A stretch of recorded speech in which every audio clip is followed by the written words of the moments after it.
Here are two facts that should not sit together. Indira Gandhi, who led India across nearly 16 years in power and once suspended its democracy to survive, would almost certainly have opposed Narendra Modi, and she would almost certainly have recognized herself in him. The Prime Minister who dominates Indian politics today did not invent the instruments people credit him with. The personalized election, welfare that binds a leader directly to a household, national security turned into national loyalty, an opposition treated not as a rival, but as an obstacle to the nation. Indira built all of these decades earlier inside the Congress party, whose long dominance Modi later broke. So the puzzle is not whether she was strong, it is what her strength was for. And that question turns out to divide her sharply from the man she most resembles. We tend to ask counterfactual questions for comfort, imagining a lost leader who would have fixed everything. That is the frivolous version. The useful version does something else. It uses an absent figure to expose a choice the present conceals. Because Indian politics is now framed as a contest between two theories of power, Narendra Modi's and that of Rahul Gandhi, the current leader of the opposition. Modi offers command fused with ideology and organization. Rahul offers coalition, courts, and constitutional restraint.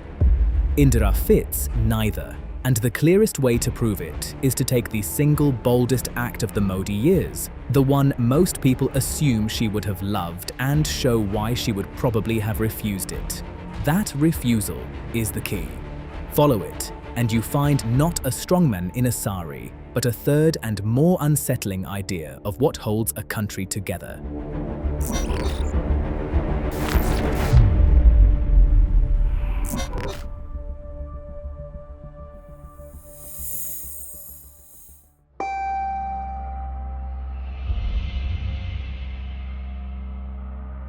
Start with the reading almost everyone reaches first. Indira and Modi are the same phenomenon in different costume. The strong man, the personality above the party, the center that swallows everything around it. Change the ideology, change the wardrobe, and you have one story told twice. This is not a foolish view. It is supported by the record. In 1969, Indira nationalized 14 of India's largest banks, drafted in secret, overnight, by a tiny circle of officials. It was audacious and total. It made the state the master of the nation's credit, and it made her the author of the state. 6 years later came the act that seals the strongman reading. In June 1975, facing a court judgment against her election and mounting protest, she had a national emergency declared. Elections were postponed, the press was censored, more than 100,000 opponents, journalists and critics were detained without trial. For 21 months, the constitution bent to one person's survival. If that is your evidence, the conclusion writes itself. Here was a leader who personalized power, distrusted institutions, and broke them when they resisted. Modi, on this reading, simply does the same, with a Hindu nationalist argument attached and a digital state to enforce it, and the surface really does rhyme. Both elevated the leader above the party. Both used welfare to reach past officials straight to the poor. Both made the opposition look like a threat to the country rather than a part of it. So the case is genuinely strong, which is exactly why the fact it cannot absorb matters so much.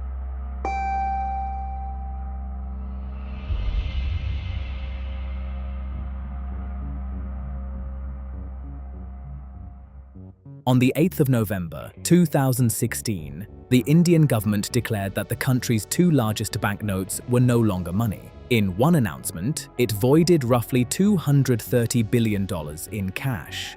By the central bank's own figures, that was 86.9% of all the currency in circulation. Almost every household and business in India had to surrender its savings to a bank to make them real again. If Indira were merely a strongman, she would have adored this. The secrecy, the audacity, the way it forced an entire nation to reorganize its life around a single decision from the top. And yet the evidence suggests she would probably have refused it. To see why is to find the mechanism that separates her from Modi entirely. Look at what her boldest acts actually did. Bank nationalization did not stage a spectacle. It transferred permanent control. The state now owned the nation's credit and kept it. When she abolished the privy purses, the payments guaranteed to India's former princes, she destroyed a defined class and a defined symbol. Each move identified an adversary, isolated it, and absorbed a lasting new commanding height into the state. Now, measure demonetization against that standard. Whom did it defeat? Which institution did it acquire? Which class did it isolate? The answers are diffuse. It imposed enormous pain across every cash-dependent household at once and handed the state no durable new instrument in return. The central bank later reported that almost all the voided cash simply came back into the system. As an acquisition of power, it acquired very little. So, the distinction at the center of this whole comparison is this. Concentrating power and performing power are not, in the end, the same thing. Indira's instinct was acquisitive and targeted. Find the enemy, name it, take something permanent from it, and give that something to the state. Modi's demonetization was the opposite shape, universal and performative. It asked the whole population to prove its loyalty by enduring disorder and measured success less by what the state gained than by the sacrifice the people were willing to bear. That is a genuine difference in the theory of power, not the style of it, and it predicts how the two would diverge. Faced with untaxed wealth, Modi shocked everyone at once. Indira would more likely have gone hunting. Compulsory declarations of assets, seizure of hidden property, punitive taxes on unexplained fortunes, raids on named business houses. The pain falls on legible enemies, not on the anonymous crowd. Where Modi asked the population to endure, Indira would have made specific elites visibly submit. Hold on to that contrast, because it also tells you who pays. Under a universal shock, the person with the least carries the heaviest load. The daily wage worker paid in cash, the small trader with no card machine. Under a targeted campaign, the burden is meant to land on the powerful. Whether it actually does is a separate question. But the intended target is not the crowd, it is the elite.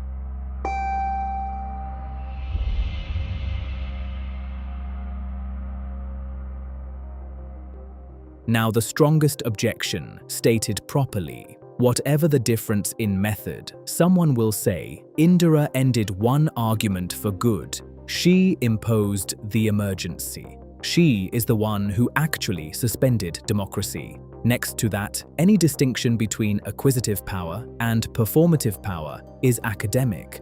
She was simply the harder authoritarian, and the rest is decoration. That objection is serious.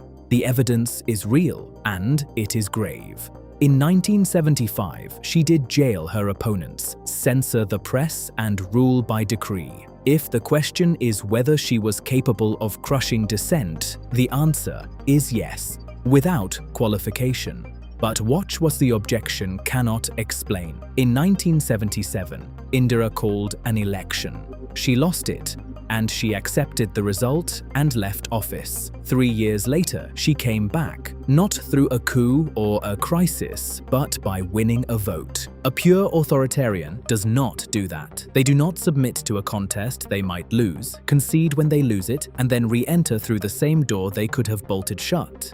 Her authoritarianism was formidable, but it was not linear. It ran alongside a genuine dependence on being chosen, which forces us to separate two questions that the word authoritarian jams together. 1. Was she willing to coerce? Yes. 2. Did her power still rest in the end on winning consent? Also, yes. Most strongman accounts assume the first answer settles the second. In her case, it does not. And that is the real distinction, the one that finally names her model. Modi's power is ideological. It flows from a movement and a civilizational story larger than any single leader. Rahul's ideal is institutional. power checked and shared through courts, coalitions, and constitutional limits. Indira's power was neither. It was personal, and it sought legitimacy directly from the people over the heads of every institution in between. She did not rule in the name of an idea or through a set of rules. She ruled by claiming a direct bond with the nation and treating anything that stood between her and that bond, a party committee, a court, an opposition, a free press, as an obstacle to the people's own will. That is not ideological centralisation. It is not constitutional pluralism. It is personal sovereignty. And once you see it clearly in her, you can ask the more uncomfortable question: what would it have looked like aimed at the present?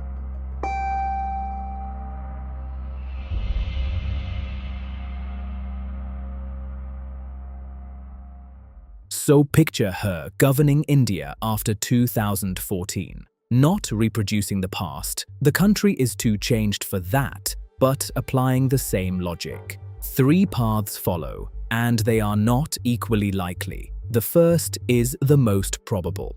She reads the Congress defeat not as a failure of messaging, but as a collapse of authority, and she rebuilds from the ground up. The neighborhoods, the local brokers, credit directed through state-owned banks. Business is allowed to prosper, but only as a client, never as a rival center of finance. The winners are the rural poor and the party machine. The losers are independent business houses and any group hoping to bargain with her as a bloc. The risk is that discretion starves investment. The signal to watch, whether credit flows by price or by political priority.